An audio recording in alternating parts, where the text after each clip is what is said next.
Hello and welcome to the NDA podcast series on business transfers, part 2. In this part, we will be examining the differences between a slump sale and a share sale and what are the considerations that you need to keep in mind while you're choosing for either. Let's start with Khyati on this one. Khyati, what do you see from a documentation perspective? How do the two modes of transfer differ from each other? Sure, Harshita, thank you. So the key difference is the documentation, like you said, is in case of a slump sale, it's an agreement to transfer business or a business transfer agreement. Versus in case of a share sale, it's a share purchase agreement. Now, very important for parties to note and to consult their legal advisors at the beginning of the deal itself is in case of a slump sale, whether it should be a business transfer agreement or an agreement to transfer business, depending on the nuances of the deal.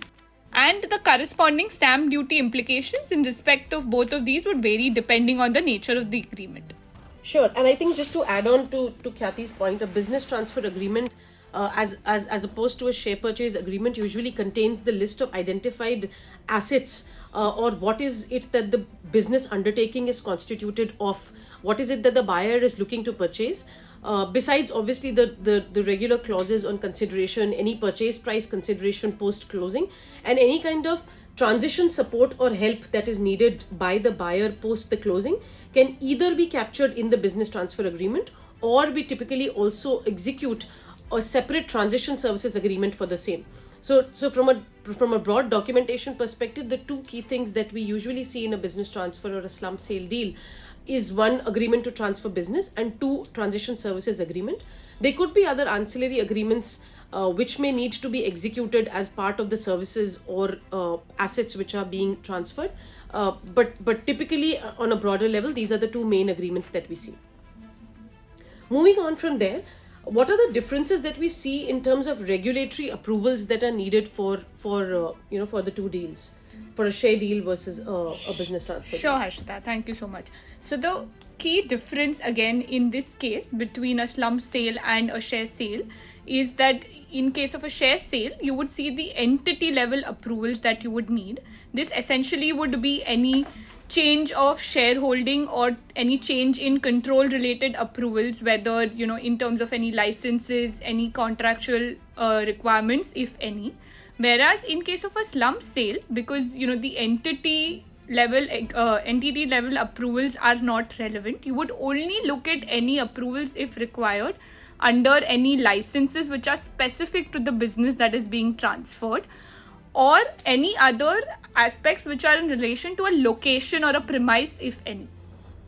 Correct. So basically the difference would vary whether in a share sale, given that in a share sale you're looking at more entity level change of control, whereas in a business transfer you're looking at more undertaking level movement, which is any contract or license which stipulates that if your undertaking or asset is being transferred and you need to take the permissions. I think those are the permissions that we really look at identifying and procuring while we are doing a business transfer. With this, maybe we'll move on to successor liability, because that's another interesting concept that we keep discussing, and we have a lot of questions around how does successor liability vary in the two deals, and what is the risk that the buyer is really assuming in both scenarios. Sure. So insofar as successor liability is concerned, first let's talk about entity level statutory liabilities. Like Khyati mentioned, in case of a share sale or a acquisition of shares of the entity, because the buyer takes over the entire entity as such, in a way the statutory liabilities, which may be any tax liabilities or any employee related statutory liabilities existing at the level of the entity, also get transferred to the buyer. However, in case of a slump sale, at least the statutory related liabilities do not get transferred, because what is being transferred is the business undertaking and not the entity itself. Coming to the non-statutory liabilities, under Income Tax Act, there is a concept of successor liability, which is provided under Section 170 of the Income Tax Act. As a general rule, where a business is succeeded by any person who subsequently continues to carry on that business, the predecessor is assessed for the income of the financial years prior to the date of succession, and the successor is assessed on the income of the financial years after the date of succession. So in case of a slump sale, the buyer will be considered as a successor of the business of the transferred business, and therefore any assessment which takes place in relation to that particular business will be assessed in the hands of the buyer. However, for the prior period assessments and liabilities, that continues to take place at the seller level. Interesting to note. And probably while we are on, with you, Ipsita, on this question, if you could also help us understand the different tax implications in case of a share sale versus an asset sale. Obviously, we'll delve into greater detail on the tax implications in case of a business transfer in the hands of a buyer and a seller in our series later. But if you could just spend a minute and explain to the audience what are the different tax implications in a share sale versus slump sale. Sure. So the differences from a tax perspective in both the manner of acquisitions are quite interesting. Insofar as a slump sale is concerned, there's a deeming fiction under the income tax law which deems any profits or gains arising in the hands of the seller to be in nature of capital gains. In case of a share sale, again, any income which is arising on a share sale is also considered to be a capital gain. However, the manner of computation of the capital gain in both cases differ. In case of a share sale, what is generally seen is the consideration which is received by the seller, and it is reduced by the actual cost of acquisition which the buyer had sort of spent while acquiring these shares.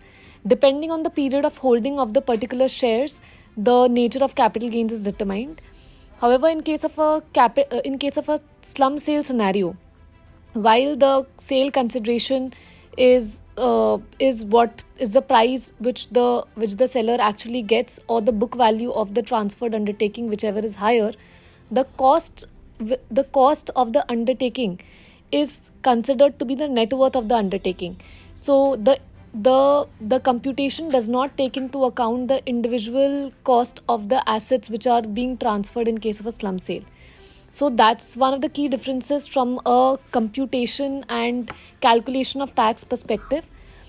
The other key aspects from a tax perspective insofar as slump sale and share sale are concerned is in case the entity which the target entity has some losses, and in case of a share sale, if it will be very important to see what is the percentage change in the shareholding of that entity, because if the percentage change in the shareholding of the entity exceeds 49%, there may be issues in the carry forward of the existing losses of that entity. This condition is not relevant insofar as the slump sale is concerned, because the undertaking itself gets transferred. There is no question of carry forward of losses. That is a entity level item, and it continues to remain with the entity which is transferring the business undertaking. Thank you, Ipsita, for that. We will now deal with what are the differences that we see between the two modes of acquisition when it comes to due diligence. Because a lot of clients, when we are approached by them for the two different types of deals, the question is, how would the diligence really differ? You would essentially go back and look at all the kinds of documents that you look at in a share acquisition deal and would be the same in case of a business transfer deal. But how does the lens from a lawyer perspective differ when it comes to looking at these documents? Sure. So, continuing what Ipsita just mentioned, right? In case of a share sale, because you as an acquirer are coming in at the entity, your historic issues, liabilities, or any non-compliances would continue and would impact you also, considering you are staying at the same entity, versus in case of a slump sale wherein the business undertaking only is moving from the seller to you as an acquirer. The liabilities which are specific to the business undertaking would impact you.